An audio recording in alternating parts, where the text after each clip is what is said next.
Hello my dear students. तो हमारे channel Sanjay Jha classes पे आप सभी का स्वागत है। स्टूडेंट्स, आज हम क्लास 10th का एक नया बैच स्टार्ट करने जा रहे हैं यूट्यूब पे रेगुलर बेसिस पे। आज से एक नया बैच स्टार्ट करने जा रहे हैं और आज हम क्लास 10th में जो हमारे टोटल 7 सब्जेक्ट है, जिसमें आज हम पहला जो सब्जेक्ट मैंने पिक किया वो हिंदी है। और हिंदी के कौन सा चैप्टर को मैं आज शुरू करने जा रहा हूँ? आत्मत्राण। आत्मत्राण जो है एक कविता है, कविता। तो स्टूडेंट, आत्मत्राण जो है वो एक कविता है। तो आज हम पहला एक कविता पढ़ेंगे, आत्मत्राण। इसके बाद आत्मत्राण, इसके बाद जैसे जैसे और भी कविता है, कहानी है, निबंध है, इन सभी को हम लोग कवर कर लेंगे। बहुत ही आसान भाषा में है स्टूडेंट। जैसे कि मैंने बताया स्टूडेंट कि आप बस हमसे जुड़ के देखिए, उसके बाद आपको खुद ही रियलाइज होगा कि आप कितने सही जगह आए हैं। तो स्टूडेंट्स, आज जो हमारा पहला क्लासेस होने जा रहा है वो हिंदी का कविता, ठीक है, और वो भी कविता कौन सा? आत्मत्राण। तो स्टूडेंट्स, जो अगर ओवरऑल बात करेंगे माध्यमिक का हिंदी का पेपर का ना, तो वो काफी आसान होते हैं, हार्ड नहीं होते हैं। बस आपको एक सही, मतलब आपके पास सही स्ट्रैटेजी होना चाहिए। बस अगर आपके पास सही स्ट्रैटेजी है तो आप हिंदी का पेपर में इजिली 90 भी ला सकते हैं। क्योंकि अब वो टाइम नहीं रहा जहां बंगाल बोर्ड नंबर नहीं देते हैं 90 में 90। बंगाल बोर्ड भी अब फुल नंबर देते हैं। तो यहाँ पे भी आप फुल स्कोर कर सकते हैं अगर आप एक सही और परफेक्ट स्ट्रैटेजी को फॉलो करते हैं। तो स्टूडेंट, आपको सही स्ट्रैटेजी कौन बताएगा?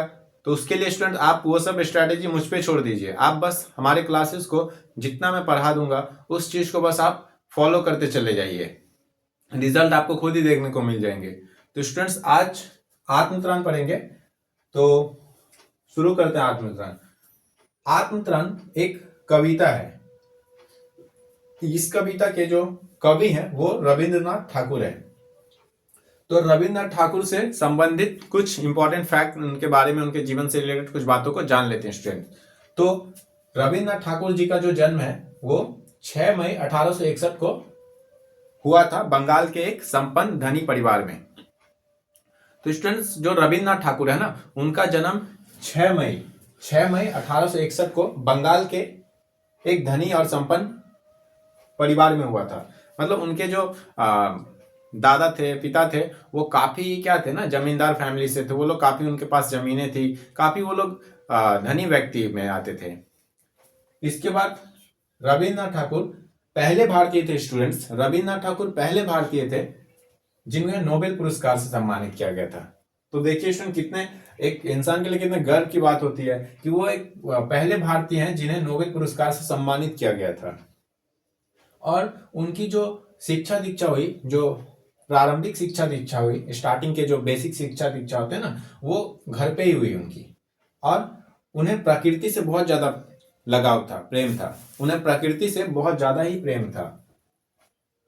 और उनके कविता में और बहुत से कहानियों में भी प्रकृति से संबंधित आपको बातें मिल जाएंगे। उन्हें प्रकृति से गहरा लगाव था। और उन्होंने शांति निकेतन, जो शांति निकेतन है, उन्होंने शांति निकेतन नामक शैक्षिक जो शिक्षा वाले संस्था होते हैं, इंस्टीट्यूट होते हैं, उन्होंने शांति निकेतन शिक्षा के, मतलब शैक्षिक संस्था और सांस्कृतिक संस्था भी बोल सकते हैं, शैक्षिक और सांस्कृतिक संस्था की स्थापना की थी, शांति निकेतन। इसके बाद स्टूडेंट, उन्होंने बहुत से उपन्यास लिखे। उपन्यास जिसको इंग्लिश में आप लोग नोवेल बोलते हैं ना, उपन्यास, जैसे गोरा, घोड़े बायरे और रविंद्र के निबंध। तो गोरा उपन्यास, जब स्टूडेंट आप लोग हिस्ट्री पढ़ेंगे ना, वहां भी आपको ऐसे क्वेश्चन मिलेंगे रविंद्रनाथ ठाकुर से रिलेटेड। उनके प्रकृति से क्वेश्चन है, शिक्षा से, गोरा उपन्यास की चर्चा की गई है। वो जब हिस्ट्री पढ़ेंगे तब आपको वहां भी ये सब मिलेंगे। तो आप बस उपन्यास याद रखिए, गोरा, घोड़े बायरे और रविंद्र के निबंध, ये सभी उपन्यास उन्होंने लिखा था। तो स्टूडेंट, अब आते हैं हम इस कविता पे कि इस कविता में क्या, बट इस कविता में आने से पहले एक इंपॉर्टेंट बात आप सभी को बता दूं कि इस कविता, ये जो कविता है ना आत्मत्राण, ये असल में स्टूडेंट्स एक बंगला कविता है। ये हिंदी कविता नहीं था, ये बंगला कविता है। इस बंगला कविता को हिंदी में अनुवाद किया गया, ट्रांसलेट किया गया। और ट्रांसलेट करने वाले कौन व्यक्ति है? इस बंगला कविता को हिंदी में ट्रांसलेट करने वाले, ठीक है, व्यक्ति का नाम है आचार्य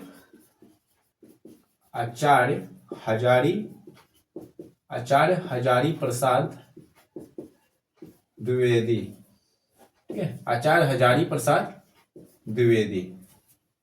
तो आत्मतरण स्टूडेंट्स एक बंगला कविता है, इसे हिंदी में किन्होंने अनुवाद किया? आचार्य हजारी प्रसाद द्विवेदी जी ने इसे हिंदी में ट्रांसलेट किया है।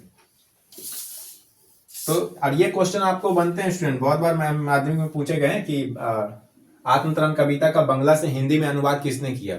आत्मतरण कविता का बंगला से हिंदी में अनुवाद किसने किया? तो आप लोग स्टूडेंट याद रखिएगा, आचार्य हजारी प्रसाद द्विवेदी। तो चलिए आप शुरू करते हैं कविता।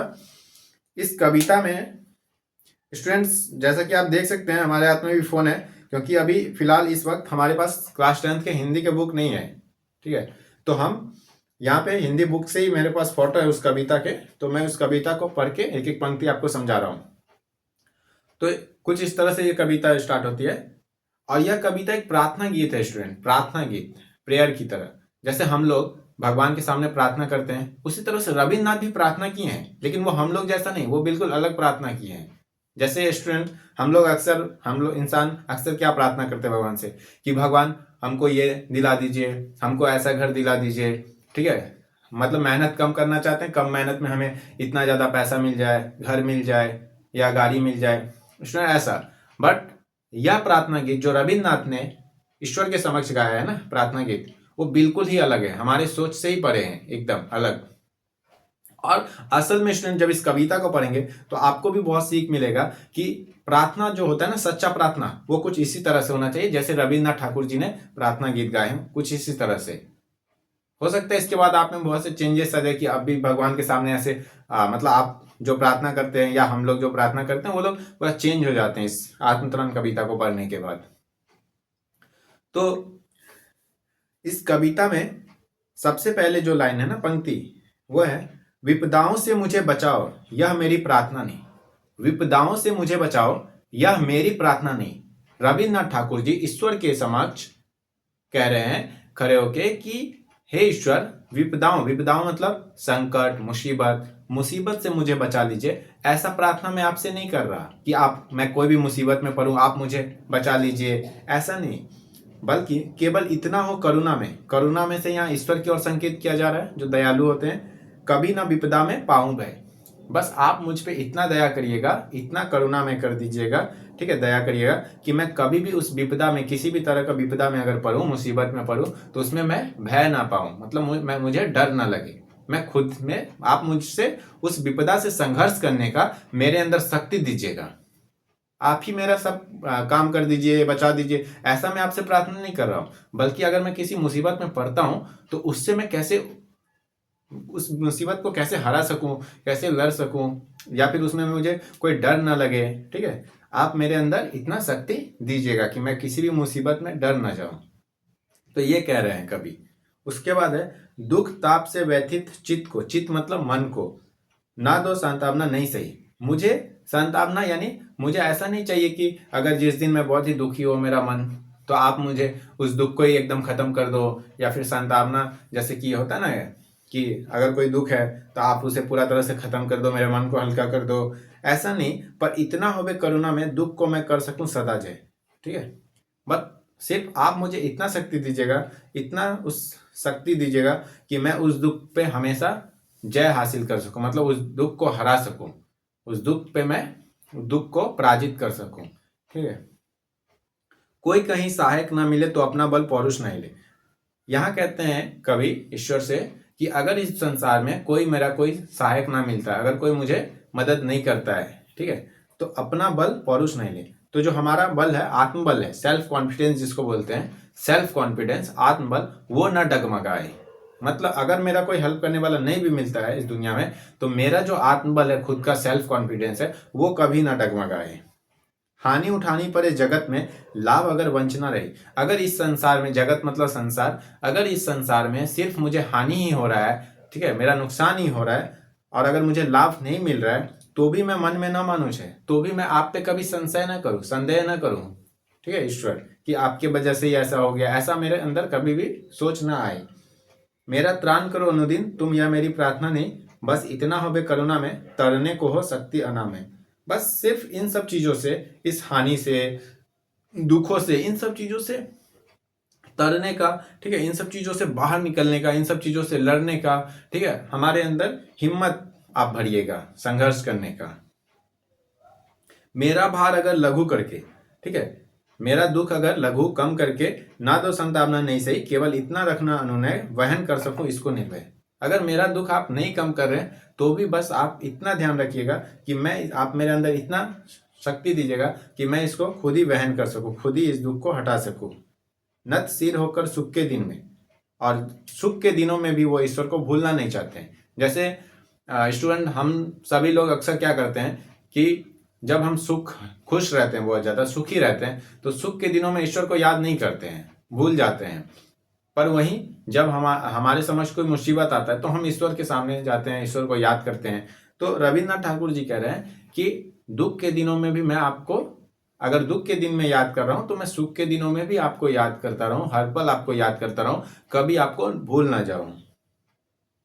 दुख रात्रि में करे वंचना मेरी जिस दिन निखिल से, अगर कोई रात में बहुत दुखी हूं, ठीक है, उस दिन ऐसा हो करुणा में तुम पर करूं नहीं कुछ संशय। दुख रात्रि में करे वंचना मेरी जिस दिन निखिल से, उस दिन ऐसा हो करुणा में तुम पर करूं नहीं कुछ संशय। मतलब ऐसा कोई रात जिसमें मैं बहुत दुखी हूँ, मेरे अंदर, मतलब मेरे पास दुखों का रात आ जाता है, मतलब बहुत ज़्यादा दुखी हूँ अगर किसी रात में, तो मैं आप पर कभी भी कुछ संशय ना करूं, ठीक है, कि आप पर मैं शक ना करूं कि आपने मेरी मदद नहीं की, या आपकी वजह से ऐसा हो गया, मेरा जीवन में दुख आ गया, ऐसा मेरे अंदर संशय कब की भावना कभी ना आए, हे ईश्वर।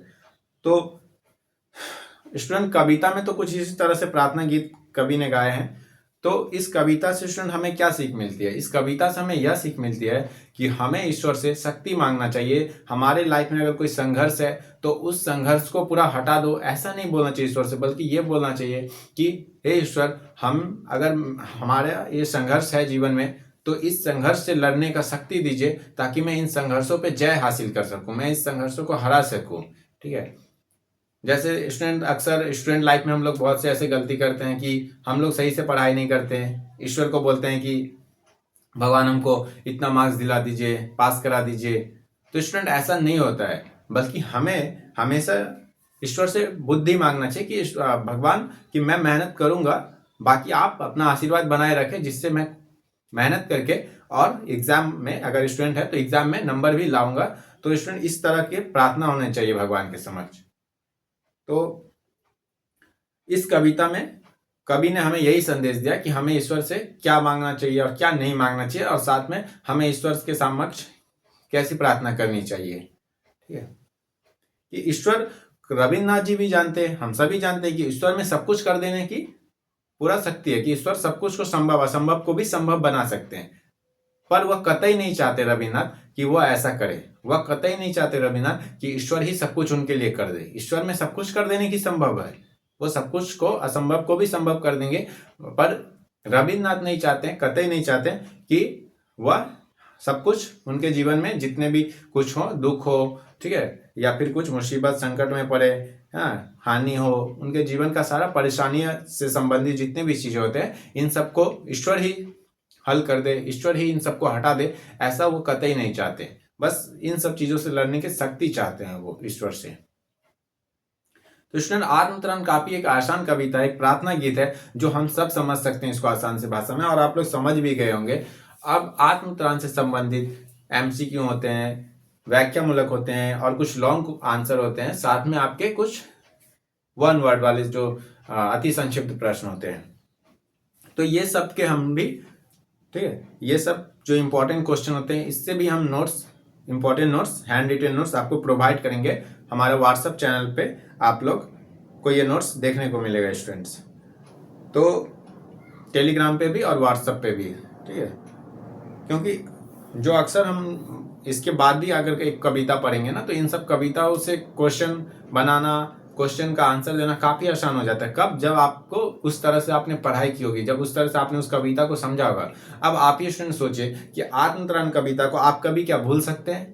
तो नहीं भूल पाएंगे, क्योंकि ये एक प्रार्थना गीत है और ये बहुत ही आसान है, जो कि आप इसको, अगर आपसे कुछ भी क्वेश्चन पूछा जाएगा कि विपदाओं से मुझे बचाओ, या मेरी प्रार्थना नहीं, यहाँ विपदाओं का क्या अर्थ है, कभी क्या कहना चाहते हैं, तो आप आसानी से लिख सकते हैं इसका आंसर। कोई भी पंक्ति आपको दे दी जाएगी ना, तो उसका व्याख्या आप आसानी से कर सकते हैं। साथ में अगर आपको अभी सारांश भी बोला जाए लिखने, तो आप आसानी से लिख देंगे। तो यही फायदा होता है स्टूडेंट कि अगर हम किसी चीज को समझ लेते हैं ना, तो वो हमेशा के लिए हमारे दिमाग में बैठ जाता है। बट अगर हम किसी चीज को डायरेक्ट रटने का कोशिश करते हैं, तो वो कुछ समय बाद हम भूल जाते हैं। बट समझा हुआ चीज पूरे जीवन भर हमें याद रहता है। तो ये थे दोस्तों आत्मत्राण। इसके बाद नेक्स्ट क्लास में हम लोग हिंदी के दूसरे कविता को कंटिन्यू रखेंगे। और अगर आप में से कोई स्टूडेंट अगर नए हैं चैनल पे स्टूडेंट, तो चैनल को सब्सक्राइब जरूर करें और अपने दोस्तों को भी बताएं।